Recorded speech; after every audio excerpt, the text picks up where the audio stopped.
Now in our final history lesson, we talk about the United States history.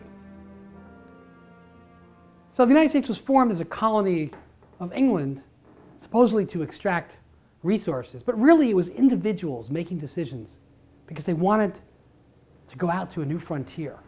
That's what we see a lot about, individuals making decisions. At first we were very friendly with the natives, and ultimately we slaughtered them. Two incompatible societies. And one of the most horrible events was the Trail of Tears during the Andrew Jackson days. But as we grew, at the beginning of the colonies, we started having gripes against the British. And some of them were legitimate and some of them were not. Certainly history teaches us that Thomas Paine and all of our founding fathers of the Revolution had legitimate gripes against the British. But the point is, a lot of them were not legitimate. They wanted a new country. They wanted to believe it. Again, it was individuals who wanted this. It was a foregone conclusion that we would become a separate nation. And it happened. The Declaration of Independence came along, the Revolutionary War, George Washington, and so on. And one of the most significant events in world history was when George Washington stepped down from power. He just wanted to go back home. He used to write in journals to his wife and notes about Mount Vernon. That's what kept him going when he was fighting the war, that dream of what it meant to be American. Then the Constitution comes along.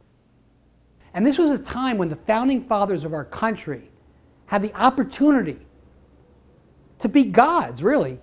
What are the odds that these brilliant men all came together at the same time? It was the opportunity, it was the time that enabled them to become godlike. They had an opportunity to think at that level.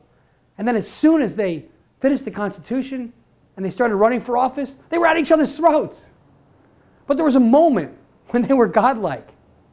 And of course, Thomas Jefferson, our good old friend, became president, changed from an idealist to a realist.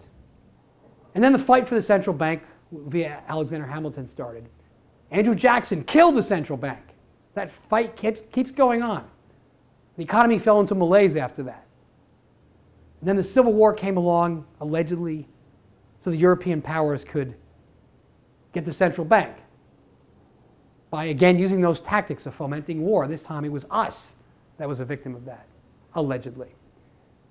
Abraham Lincoln went to New York to get financing from European bankers, didn't like the term, smell the rat.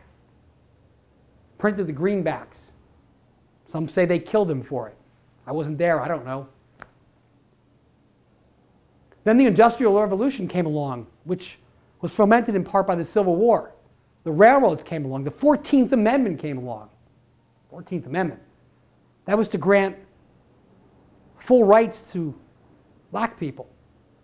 But corporations hijacked it to declare that a corporation is a person and has protection. Power of corporations increased. Industrial Revolution grew. Immigrants came in.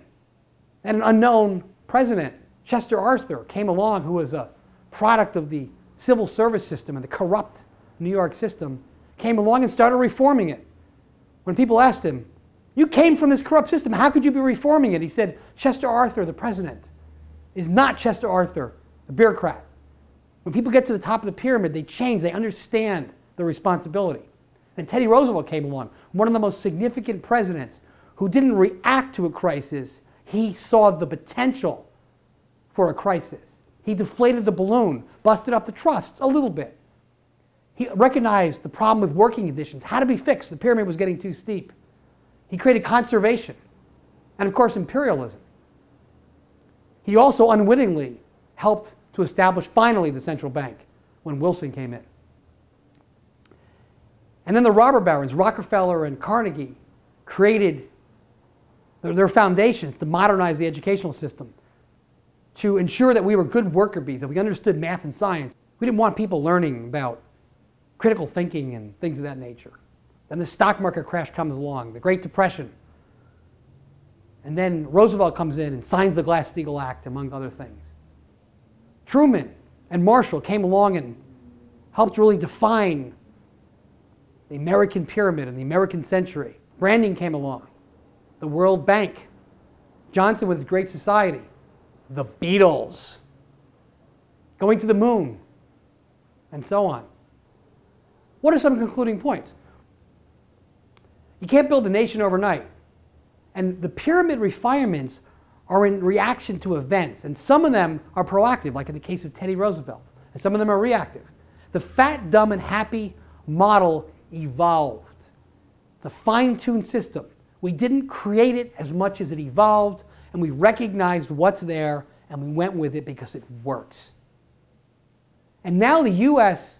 is in a critical position because word stability is changing. What's happening now? What defines our struggle now? What defines the next part of our evolution?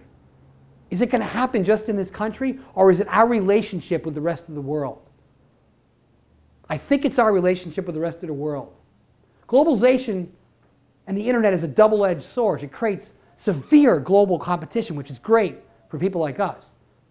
But it gives power back to the people. And the problem is, if you have a big change in economic power, but a flip change in the power of thought on the internet, and less formulaic news and entertainment, we have the potential to be out of balance. We have to protect to make sure that pyramid doesn't come apart. We have to make sure it doesn't become too steep or too shallow. And that's the reason why we're here today, is to ask the question, what does this mean for our group, for the first world, the third world? And no one person knows the answer to that. But together, the idea here is to brainstorm on this. What action do we need to take, if any? Periodically, we have to do this.